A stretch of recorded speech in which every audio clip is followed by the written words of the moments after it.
churros, calentitos, tejeringos, porras, mil maneras que hay de llamar esta comida, que básicamente es masa frita, normalmente pues extrusionada a través de algún tipo de jeringuilla o algún tipo de molde para que quede pues, con una forma circular, a veces con forma estriada, pero en general masa frita. Eso es lo que vamos a estar haciendo hoy. Vamos a hacer una receta bastante antigua, de aproximadamente 800 años, y es que realmente el origen de esta alimentación pues no queda muy claro hasta cuándo se remonta. Es un alimento tan básico, con unos ingredientes tan sencillos, que hay incluso representaciones de la tumba de Ramsés III en el Valle de los Reyes, con miles y miles de años de antigüedad, donde pues se podía ver perfectamente un dibujo en la tumba, donde se hacía masa de trigo, la cual se freía en forma de espiral, muy parecido a la manera de elaborar pues los churros o los calentitos o los tejeringos, como los llaméis, en la actualidad. Y es que esa receta prácticamente no ha cambiado.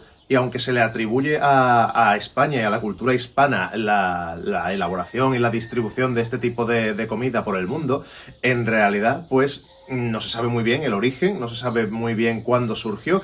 Y es verdad que si nos ponemos a mirar, hay muchísimos alimentos muy parecidos que no se llaman churros, que no se llaman de ninguna manera parecida, pero que son prácticamente lo mismo. Por ejemplo, hoy en día en el Líbano hay un tipo de comida y un alimento que se llama, pues perdonad mi horrible pronunciación, creo que se pronuncia algo como mushabak, que básicamente es pues la rueda de churro o de calentito, como lo llaméis, pero la diferencia es que después, en vez de comérselo con chocolate o con café o con lo que sea que se lo tomen, pues ellos lo mojan en almíbar. Uno de los posibles orígenes más reconocidos de los churros, al menos en la península ibérica, es por los pastores. Decían que los pastores, que estaban en zonas remotas, no tenían acceso a hornos para elaborar pan, por lo tanto ellos mismos, pues con la harina y el agua que tenían y un poco de sal, lo mezclaban y pues en lugar de hornear el pan, pues con la ayuda de una piel o la ayuda de algún tipo de bolsa de lino o lo que sea, pues lo usaban a modo de manga. Y con eso elaboraban con aceite o con grasa, freían esa masa y así es como pues surgieron los churros. Bueno, esta hipótesis pues es discutible. Como ya he dicho, pues el origen de los churros es algo bastante antiguo y no se sabe muy bien dónde y cómo surgió. Con esto no estoy diciendo que los pastores nunca hiciesen esta práctica. Es muy posible que sí que lo hiciesen de verdad, pero que sea el origen indiscutible de los churros, eso ya es otro tema. La receta que yo voy a hacer es una de las primeras recetas documentadas, recogida en cualquier tipo, recogida por escrito en la zona de la península ibérica, en este caso en Murcia, del siglo XIII. En aquella época, pues la zona de Murcia todavía era una zona musulmana, y esta receta está recogida en un recetario que, aquí lo tenéis, que se llama Relieves de las mesas acerca de las delicias de la comida y los diferentes platos. El autor, pues, era un sabio jurista y también cocinero musulmán llamado, perdonad mi pronunciación de nuevo, Ibrahim al-Tugibi, o Tuibi. Si alguien sabe cómo se pronuncia correctamente este nombre, por favor me lo podría decir en los comentarios, porque la verdad me gustaría saber pronunciarlo bien. Bien, este libro está traducido y editado por Manuela Marín, y la verdad es que ella ha hecho un trabajo excelente con este libro. Está muy bien traducido, y ya no solamente traducido, sino explicado por medio de muchas anotaciones, porque obviamente, aunque a ti te traduzcan literalmente los términos de cocina e instrumental de cocina de hace 800 años, pues por mucho que te lo digan, pues es muy probable que muchas de esas palabras y muchos de esos términos no te suenen realmente, o muchos términos ni siquiera tienen una traducción moderna, ¿no? Entonces, pues este libro está muy bien hecho, porque una persona sin conocimientos de ese tipo de terminología histórica de cocina, pues puede entender muy bien cómo hacer las recetas. Otro dato interesante acerca de este recetario es que es del siglo XIII y, sin embargo, está muy bien redactado. Es decir, el autor original explicó muy bien cómo hacer las recetas, y sobre todo si lo comparamos con otros recetarios que podemos encontrar en la misma zona de España y de la península varios siglos después. Hay recetarios hechos en el siglo XVIII, muchísimo tiempo después de este libro, que están explicados terriblemente mal. No explican ni las cantidades de la comida que necesitas, ni el tiempo que hay que cocinar las cosas, ni la mayoría de los instrumentos que necesitas. Si lo comparas con este libro, la verdad es que este está muchísimo más completo y es mucho más cercano a un recetario moderno de lo que serían esos otros recetarios españoles que irónicamente en el tiempo están mucho más próximos a nosotros. No obstante, aún es deficiente y aún no explica tan detalladamente las cosas como un recetario moderno donde lo decimos todo con gramos, con grados, etcétera, etcétera. Pero en resumen, el libro es una obra maravillosa, tanto la parte que corresponde al autor original como la parte de la traducción y la editorial nueva. Así que os lo recomiendo, la verdad, si os interesa este tipo de temas os lo recomiendo.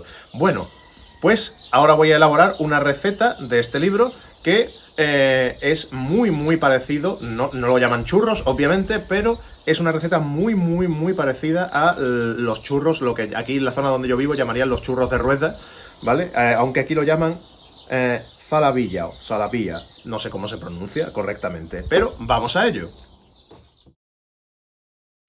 Los ingredientes son pocos y muy simples. Tenemos harina, sal, levadura, sobre la levadura hablaré un poco más después, y agua.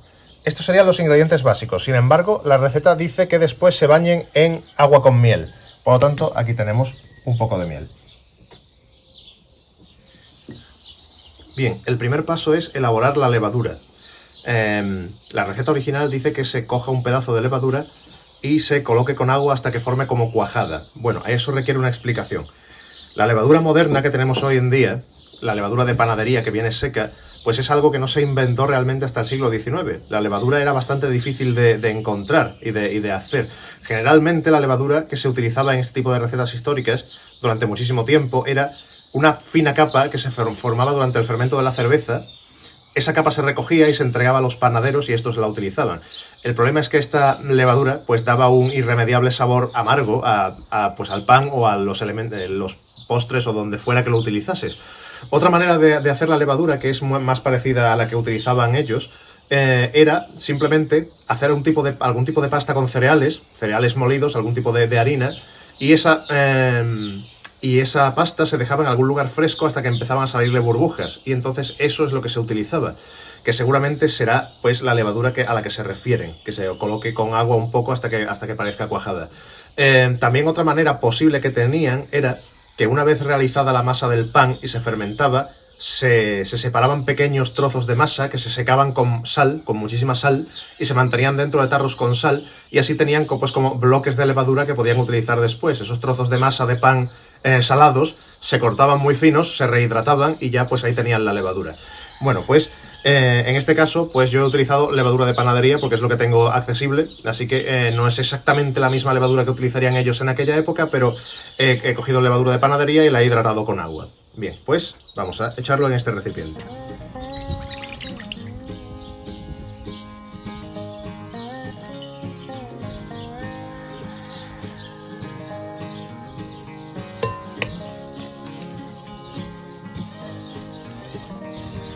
La receta dice que hay que hacer una masa que no sea ni muy fina ni muy gruesa, que tenga una consistencia media.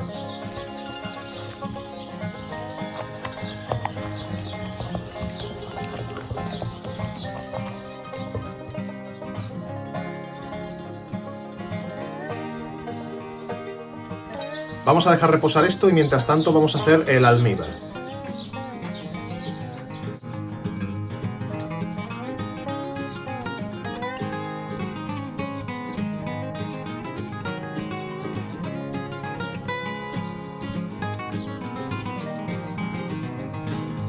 Para hacer el almíbar es muy sencillo, simplemente más o menos la misma cantidad de agua que de miel.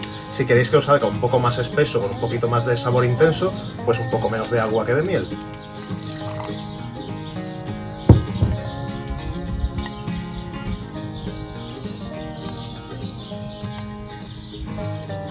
Y ahora lo vamos a poner junto al fuego, no encima del fuego, porque no queremos que se nos caliente demasiado.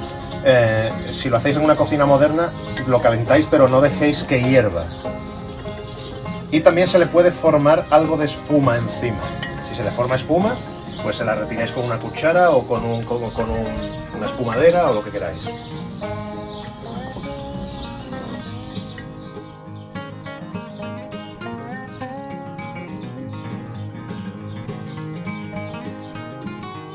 Bien, esto ha estado reposando un rato y ahora debería tener burbujas, pues, como podéis ver, tiene aquí burbujitas, pues eso es que ya está listo. Ahora lo que queda es la parte de freírlo. Vosotros en casa, pues ahora esta masa del churro lo podéis meter dentro de algún tipo de jeringuilla, lo podéis meter dentro de una manga pastelera o de simplemente pues una bolsa a la que le cortéis un extremo, etcétera. Hay muchas maneras de hacerlo. Sin embargo, ¿cómo hacían ellos esta receta concretamente? Pues tenían una herramienta especial para ella, que os la voy a enseñar. Que aquí la tenemos, pues sería una taza, pero que tiene un agujero en la base de más o menos un dedo de grosor. La idea es que podáis bloquear este agujero con un dedo. Por lo tanto, ellos echarían la masa aquí, la colocarían sobre el aceite hirviendo, retirarían el dedo, harían anillos, una espiral, y cuando terminen la volverían a tapar. Así es como funcionaría.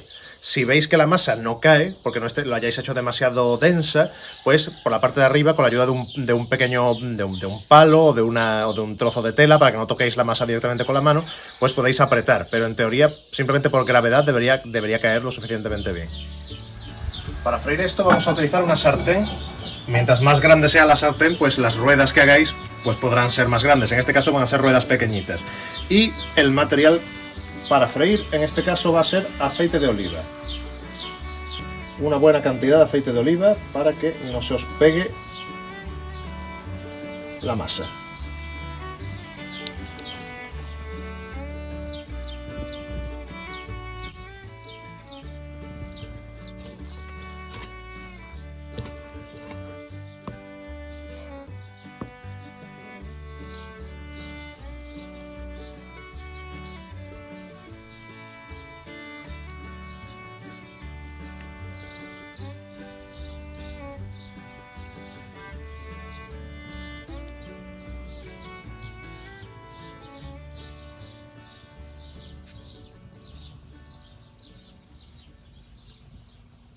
Bien, la primera prueba que hemos hecho nos había salido la masa un poco espesa. No caía bien por el agujero. Hombre, si tenéis una jeringa que podáis empujar, pues no hay problema, ¿no? Pero para esta receta, que lo que tiene es que caerse por gravedad por esta taza, pues estaba un poco espesa. Así que simplemente hemos añadido un poquito de agua, muy poquito, tampoco queremos que la masa se nos salga muy líquida. Hemos mezclado y la hemos dejado reposar unos minutos. Y ahora, pues ya va muchísimo mejor, como podéis ver, ya cae de manera uniforme. Así que vamos ahora al fuego y vamos a cocinar.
Bien, pues aquí están ya terminados. La verdad es que tienen muy buena pinta y la cuestión es que veréis que la forma pues es un poco irregular, ¿no? Nosotros estamos acostumbrados a una forma bastante más regular y eso es porque normalmente, como se hacen de la manera moderna, pues se hacen pues a través de algún tipo de jeringa o algún mecanismo que los presiona a una cantidad de masa uniforme y se va moviendo de una manera muy uniforme, entonces pues es normal que salgan pues de una manera más bonita, más homogénea. Sin embargo, aquí simplemente es masa cayendo a través de un agujero. Más o menos tú a mano tienes que comprobar que la misma cantidad de masa se va quedando a lo largo del recorrido que quieres hacer y al final pues tienen esta forma que es muy similar, realmente es lo mismo que las ruedas que hacemos hoy en día. Esta es muy pequeñita porque mi sartén no da para más, pero en esencia es lo mismo. Ahora las voy a probar. Primero voy a probarla tal cual para ver cómo es la diferencia de sabor respecto a al churro moderno y después voy a echarle encima el almíbar que hemos preparado antes de agua con miel para ver cómo sería con la receta original del libro. Bueno, pues vamos a probar este de aquí, que quedó una parte bastante gruesa. Vamos a ver qué aspecto tiene por dentro. Bien, pues por dentro tiene su textura con sus bolsillos de aire. Está muy bien.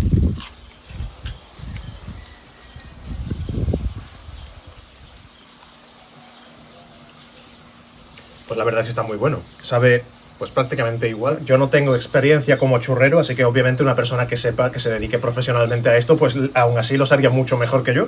Pero la verdad es que tanto de sabor como de textura están muy bien, no tienen nada que envidiarle a una receta moderna. Y la cuestión es esa, que la receta moderna es prácticamente igual que esta receta que nos encontramos aquí, que tiene 800 años de antigüedad. Y seguramente si pudiéramos encontrar recetas documentadas más antiguas todavía, pues seguirían siendo muy parecidas. Ahora voy a probarlo con el almíbar para ver qué tal sería la receta con miel, como sugieren en el recetario árabe original, y veamos qué tal está.